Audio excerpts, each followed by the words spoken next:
Expo 2019, Friday afternoon. It's getting quite late now. I think the snow has stopped. But I'm talking to Tim Palmer BSC. Hello. Thanks for joining us. We were just talking before we started filming about how people start in the industry, what you start on, how that kind of colours your future development. And you, like you were saying, you started on Super 16. So Yes. I started on film. I worked. Well, my first TV drama job was in 1998. right. So I shot everything. Everything was on film until about 2007. Yeah. And then there was a sort of transition period of a couple of years where it was about half digital, half film. Yeah. And then it became more, by 2010, it was totally digital. And I mean, in that time, 2010 to now, we're seeing huge leaps in technology. Yeah. I mean, it must be, you shoot a whatever it is, how many episodes of a TV series or a feature, then you start your next project. What's available has completely changed. Yes, absolutely. No, things have moved on. I mean, the problem with the advent of digital cameras is there were no large format sensors. There was you had all the digibeta cameras. They were very good. Then the ARRI D1021 came out, which was brilliant but flawed and very expensive and cumbersome. So if productions wanted to shoot on digital, you were sort of limited to the 2/3 chip cameras. And then for me, the biggest advance in technology, digital technology for me, was the old 5D Mark II. Yes. When that came out, that sort of opened my eyes to the potential of what you could do, which was sort of before the Alexa came on stream. And I shot, it was in 2010, I shot a television drama called The Road to Coronation Street, which we shot entirely on the 5D Mark II. And literally the Alexa had come out about 2 or 3 months previously, but it was so expensive that no one could afford to use it. And the BBC let us shoot this single drama. It was ITV actually, and the director won the BAFTA for best single drama. And I can't believe it when I think back. It was 9 years ago, and it was a 5D. Yeah. And since then, obviously, Alexa came on stream, and that sealed its fate. Yes. Yeah. And it was a very exciting time then. Well, yeah, and like you say, it was almost a little bit of a hand grenade, wasn't it, in the market as well, because it forced a lot of. But we had to find a way to make digital look like film. Yeah, that was our holy grail, and it was difficult before the ARRI Alexa. It was difficult to get that. I mean, the Red was around, but it was slightly compromised too. Not very easy to work with. And then, yes.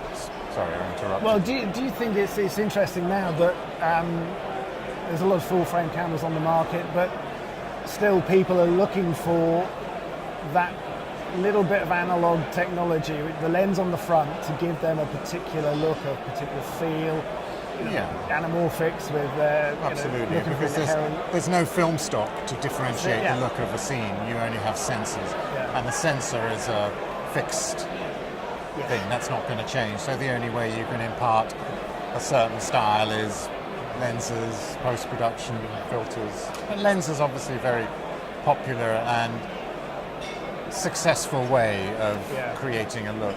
I mean, large format. My concern is less with the look of the cameras, but more the form factor of the cameras, and having a small. Which is why I go back to my Super 16 days. I just like to have a camera that I can pick up, throw it anywhere, and get great pictures. And so the Alexa Mini, that's been the kind of de facto system of working that suits me, and I think suits 99% of other people. It's just such a great little kit. So going back to the LF and the Venice, I think right now it's like, even though you got that beautiful large format look, it's definitely a backward step in terms of operability. Steadicam operators love the Mini, handheld. You can throw it on a Movi. You can just brilliant. Yeah. But I believe Ari are working on a mini size LF, and when that does come out, that'll be the. I think that'll be the game changer. At the moment, that big lump. I mean, I wouldn't really want to use it. No. Not the way I like to work. Yeah. I like to get the camera into tight spaces and get interesting angles, and with that camera you've got to start cutting away bits of set to get the camera in. So and that's the thing, isn't it? It's finding the camera, not so much the camera for what it does, but the form factor and the package that is an interesting future. I know, and I don't, pictures on the Alexa Mini or whatever, on the Super 35 sensor look so good. There's got to be a really, really, really good reason to want to make them look that little bit better that the large format sensors offer. And I haven't quite found that reason yet. But I'm sure I'll be persuaded soon, and hopefully there'll be a job coming up that will insist on that, and fine, run with it. You're about to start on a new season of The Last Kingdom. The Last Kingdom. So what is the process with something like that, where do you get to decide the package, or is it slightly decided for you? No, I get to decide, but the first thing I did was I said, well, send me last year's package. Yeah. And I looked at it and I thought, well, that's exactly what I would use. So, I mean, it's exactly what it's the right package for that job. So there's no reason to change it at all. It works. Yeah. It's Alexa Mini, Ari, Zeiss Ultra Prime, small, lightweight prime lenses. Because there's a lot of location work. A lot of location. Instead, it's mainly handheld. Yeah. I mean, you could keep that camera on your shoulder for half an hour and you'd be fine. Yeah. So. How long is the shoot? I mean, you've got 6 episodes. It's 10 episodes altogether. Right. So the shoot will be from beginning of April till middle of October. Right. And do you, with a show like that that's got an established aesthetic to it, do you look to tinker with it? It's a good question, that, because I had those conversations with the producers when I was interviewed for the job, and it's a delicate balance because they're hiring a new DP for the series because they probably want to take the show somewhere else, but at the same time they're so happy with what they've got they don't want to change it. It's a hit series, isn't it? I know. I mean, and I look at it; it looks fantastic. I mean, beautifully lit. I mean, I wouldn't do anything different. No. Just do what I do, which I guess will probably naturally make it look slightly different. But the formula works, and it's very delicately done. And, so I'll have to find some things to do to make it look like I'm putting a little bit of a stamp on it, but without taking away from the successful formula that's been established. What excites you most about a shoot like that? Is it the smaller, intimate scenes? It's one of those series that has quite intimate scenes and big expansive. I like battles. the big battles. Yeah. That's what's fun. I do so many dialogue scenes in grand halls and corridors, and of course it's very lovely to get to light things. But I did Strike Back last year. Oh yes, and that was just great. Is that the new season? New season, which is starting now. Yeah. I did four episodes, and it was such fun. And I got really hooked on the sort of adrenaline of shooting those big action scenes and that feeling of you just go with it. And you can do anything as long as you're planned right. Just run with it and throw any number of cameras at it, and it'll all look great. And I sort of want more of that, which is why I was very happy to sign on to The Last Kingdom because in every episode there are sort of set piece. Yeah. Maybe it's not a full-on battle, but there's kind of a sort of town invasion or a skirmish or something. There's bloodshed in every episode. And it's fun, and it really kind of keeps you on your toes. I bet, yeah. I mean, like Strike Back, I mean, that strikes me as a bad pun. It's almost harking back to those series of the 70s, isn't it? Like The Professionals, and that sort of feeling of it's non-stop, full-on action. It's upbeat as well, isn't it? Really it's fast, jokey, quirky, but it just doesn't stop. Yeah. You know, the moment they stop for any dialogue, that just gets it gets cut in the edit. Seriously, they write all these dialogue scenes, and then you go and see the final thing, and it's like the stop, they talk, and then on to the next thing. How many episodes of that did you do? 4. And is it? It must be quite refreshing being able to. Actually, that's the cool question. How do you refresh your palate between different? I mean, Strike Back is one thing. Going then to say a more dialogue-based thing. How do you refresh your eye? Well, it comes from the scripts. I mean, I wouldn't work on anything that doesn't present me a visual challenge, and each production presents its own set of problems and visual ambitions, and they can be different. The show that I've just finished in Belfast, Dublin Murders, that's very sort of cerebral and internal, and it's about a man's descent into madness and how it affects all the people around him, and there's a lot of fantasy scenes and flashbacks, and he's a policeman and he's solving a case, but the case gets to him. So I thought it was a great script because it just offered an opportunity to do some really interesting psychological filmmaking, sort of Polanski type work, which is totally different to Strike Back. So it was angles, lenses, distortion, lighting effects and trickery, and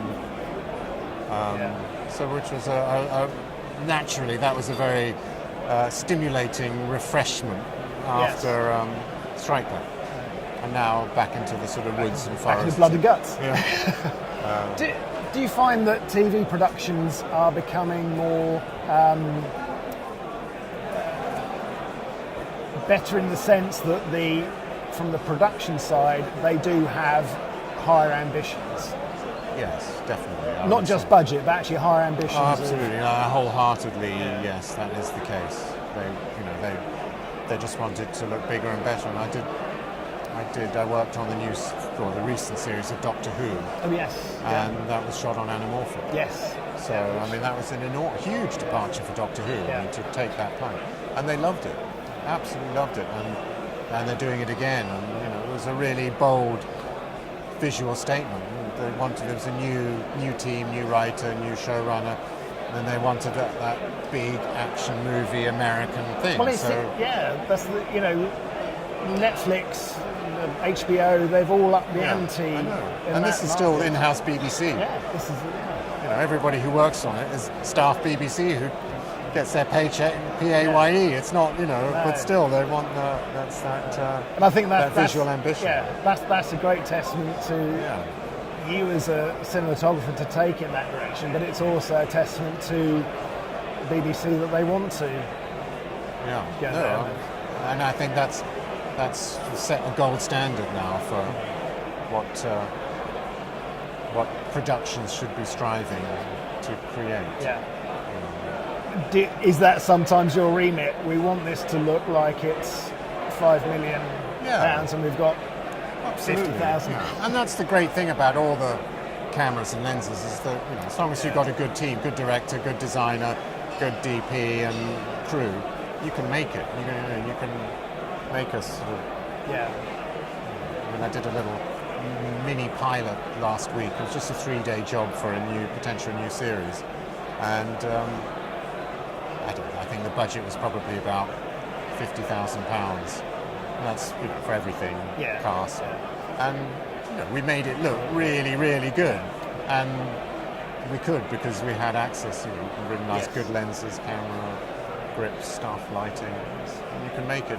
And that's a great challenge, isn't it? Creatively, that's a great challenge to have. So we're in let's say the curse is to live in interesting times, isn't it? But it certainly is interesting. It's a golden age. Long may it last. I don't know how long Netflix are going to keep burning their cash on making productions. Thing, isn't it? That's got to that has to come to an end. I can't see it them sustaining. But what they have done, they've created a medium now where Disney want to get into it. So And Disney Apple. started, Apple are doing it. You know, they're commissioning people. So it Might lead to other. it has changed. I mean, there's this recent survey, wasn't there, by the North American Theatre Owners Association, if streaming was actually affecting cinema ticket sales, and it isn't. You know, they found it isn't. But what it is impacting is in broadcast media. Yes.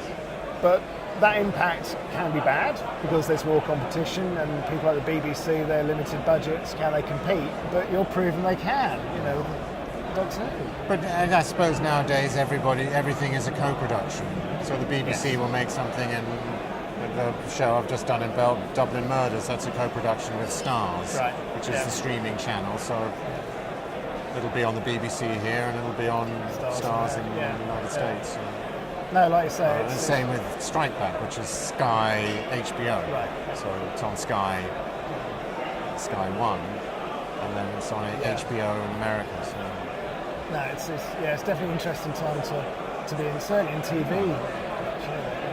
Well, thanks for talking to us. Well, no, thank you very much. Love to meet you. Yeah, we'd like to carry on the conversation. So maybe when you've completed The Last Kingdom, find out. Well, this time next year. Yeah. You won't have a tan from it. You might have a few bruises from. Right. Thanks for talking to us. That's sir. brilliant. Well, thank you very much, Ian. Brilliant.